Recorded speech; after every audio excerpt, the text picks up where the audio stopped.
বাইদেউ আজি সপ্তম সংখ্যক গোৱালপাৰা জিলা সন্মিলনত উপস্থিত থাকি আপোনাৰ অনুভৱ কেনেকুৱা? আজি সঁচাকৈ গোৱালপাৰা জিলাৰ সপ্তম সন্মিলনত উপস্থিত থাকি আমাৰ খুবেই ভাল লাগিল, কিয়নো ইমান গৰম, আচলতে ক'তো শান্তি নাই গৰমত, কিন্তু তথাপি যে আমাৰ বান্ধৱীসকল এই সন্মিলনৰ প্ৰতি আগ্ৰহ আছে, এই সংগঠনটোৰ প্ৰতি মৰম আছে, চেনেহ আছে, সেয়ে হয়তো সকলো বান্ধৱী আহিছে। গতিকে আমাৰ আজি খুবেই ভাল লাগিছে উপস্থিতিৰ সংখ্যা দেখি, আৰু গোৱালপাৰা জিলাৰ মানে যিটো মানে পৰিৱেশ দেখিলো, সঁচাকৈয়ে আমি আপ্লুত হৈছোঁ, ভাল লাগিছে। অসম চৰকাৰে শেহতীয়াকৈ যি মাননি বৃদ্ধি কৰিলে তাৰ ওপৰত আপুনি কি ক'ব?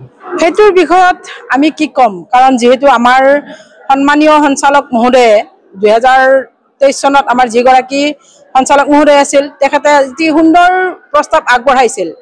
অন্য ৰাইজৰ মানে মাননিসমূহ চালি জাৰি চাই আমাৰ অসমতো যে তেনেকুৱাকৈ এটা মাননি পাব লাগে, তেনেকুৱা এটা সুন্দৰভাৱে প্ৰস্তাৱ এটা আগবঢ়াইছিল অসম চৰকাৰলৈ, কিন্তু সেইটো তেওঁলোকে অগ্ৰাহ্য কৰিলে। অগ্ৰাহ্য কৰি মানে কিবা অলপ হ'লেও আমাক জোকাৰিলে, গতিকে আমি সন্তুষ্ট নহয়। কিন্তু আমিতো সেইখিনি অসম চৰকাৰক আমি আকৌ পুনৰবাৰ আমি এবাৰ বিবেচনা কৰিবলৈ আচলতে আমি লগে লগে জনোৱা হৈছে আমাৰ সংগঠনৰ তৰফৰ পৰা। গতিকে আমি আকৌ ক'ম, যিহেতু মুখ্যমন্ত্ৰী ডাঙৰীয়াই আগতে কৈ থৈ দিছে যে ইহঁতক যদি 1000 দিওঁ আকৌ 1000 বিচাৰিব, এনেকুৱা কথা আচলতে আগতে তেনেকুৱা কথা তেওঁ কৈ থৈ দিছে। গতিকে হয়তো তেওঁ সেইটোৱে ভাবিছে, আমি এতিয়া এবাৰ 1500 দিওঁ, এওঁলোকে আকৌ চিঞৰিব, আকৌ চিঞৰক, গতিকে চিঞৰাৰ পিছত আকৌ হয়তো আমি 1500 বঢ়াম, এনেকুৱা এটা নিশ্চয় তেওঁ ভাবিছে।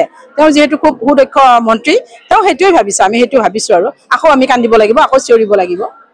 হয়, এই মাননি বৃদ্ধিৰ ক্ষেত্ৰত পুনৰ বিবেচনাৰ বাবে চৰকাৰলৈ সন্থাৰ তৰফৰ পৰা আপোনালোকৰ কি আহ্বান থাকিব বা কি পদক্ষেপ ল'ব?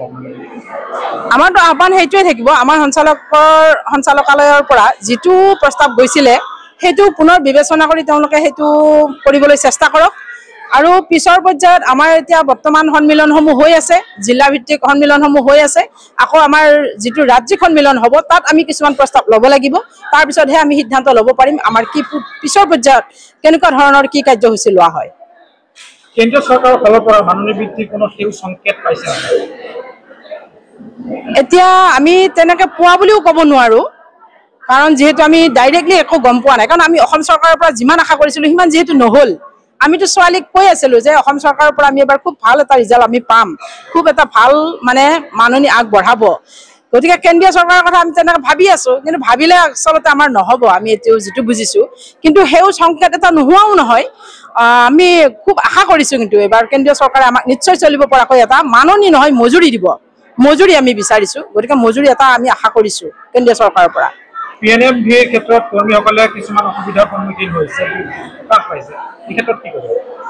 এতিয়া কথা হ'ল আমাৰ গোটেইখিনি কাম হ'ল মানে মোবাইলৰ যোগে। যিটো মোবাইল আমাক প্ৰদান কৰিলে সেইটো মোবাইলেৰে আচলতে আমি কাম কৰা খুবেই কষ্ট পাইছোঁ। প্ৰথমতে আমাক যিটো মোবাইল দিছিল সেইটোৰে আমি কাম কৰিব নোৱাৰা হ'লো কাৰণে আমি চৰকাৰক পুনৰ ঘূৰাই দিছিলোঁ। ঘূৰাই দিয়াৰ পিছত আমি এটা ভাল মোবাইল বিচাৰিছিলোঁ, যিটো মোবাইলেৰে আমি কাম সম্পূৰ্ণ কৰিব পাৰিম। যদি তেওঁলোকে সঁচাকৈ যদি শুদ্ধ তথ্য বিচাৰিছে, কামখিনি সুচাৰুৰূপে হোৱা বিচাৰিছে, আমাক এটা ভাল মোবাইল এটা প্ৰদান কৰিব লাগিছিলে। কিন্তু এইবাৰ আকৌ পুনৰ আমাক মানে বিকল বুলিয়ে ক'ব পাৰি, মোবাইল কেইটাৰে আমি কাম কৰিব পৰা নাই। গতিকে PMMVY ক্ষেত্ৰত মানে গৰ্ভৱতীৰ যিখিনি মানে কাম, সেইখিনি কাম কৰিবলৈ যাওঁতে আমি বহুত অসুবিধাৰ সন্মুখীন হৈছোঁ। কাৰণ কিছুমানৰ আধাৰ কাৰ্ড নাথাকে, আধাৰ কাৰ্ড বনাব যাওঁতে বহুত দিন লাগে। আকৌ কিছুমানৰ আধাৰ কাৰ্ড আছে কিন্তু মোবাইলসমূহ আগৰ মোবাইলৰ নাম্বাৰ দিছিলে, সেই মোবাইলসমূহ নাই। গতিকে OTP লাগে, OTPটোৰ ক্ষেত্ৰত আমাৰ খুব কষ্ট হৈছে। গতিকে তেনে ক্ষেত্ৰত যদি আমি আজি গোৱালপাৰা জিলাত আমি গম পালোঁ যে তেনে ক্ষেত্ৰত মানে অংগনবাড়ী কৰ্মীৰ পৰা মানে মাননি কৰ্তন কৰিছে।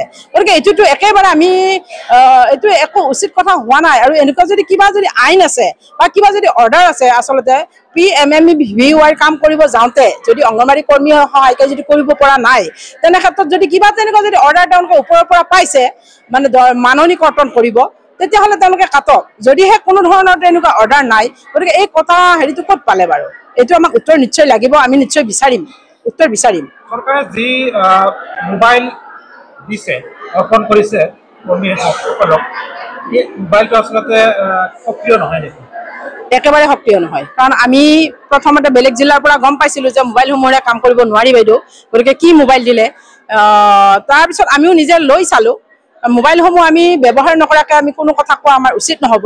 সেয়া আমাকো দিলে মোবাইলসমূহ আমি ব্যৱহাৰ কৰিলোঁ, কিন্তু ব্যৱহাৰৰ উপযোগী এই মোবাইলটো নহয়। কাৰণ 4G মোবাইলেৰে এনেও কাম কৰিব নোৱাৰি।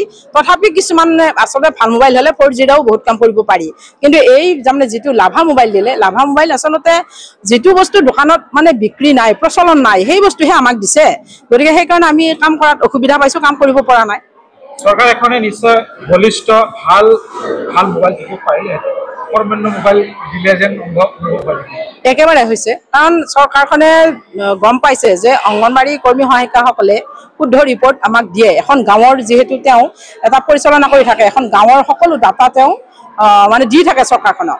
গতিকে সেই ডাটাসমূহ দিয়াৰ ক্ষেত্ৰত অংগনবাড়ী কৰ্মী সহায়িকাক যে এটা ভাল মোবাইল দিলেহে যে কৰিব পাৰিব, কাৰণ পোষণ টেকাৰ হ'ল, পোষণ টেকাৰৰ জৰিয়তেহে আমাৰ চব ৰিপৰ্ট যায়। আগতে আমি বহীত লিখিছিলোঁ, তেতিয়া অসুবিধা নাছিলে, বহীত আমি প্ৰত্যেক ৰিপৰ্ট ৰাখিছিলোঁ আৰু মাহত এখন মিটিং হৈছিলে, আমি সেইখিনি ৰিপৰ্ট দিছিলোঁ। কিন্তু এতিয়া মোবাইলৰ জৰিয়তে লগে লগে মানে ৰিপৰ্টসমূহ যায়, কিন্তু আমি সকলোখিনি কাম মানে সুচাৰুৰূপে কৰিব পৰা নাই। গতিকে এই বিকল মোবাইলটো দি আমাক আকৌ পুনৰবাৰ এবাৰ কি পৰীক্ষা চাইছে আমি নাজানিম আৰু। Thank U.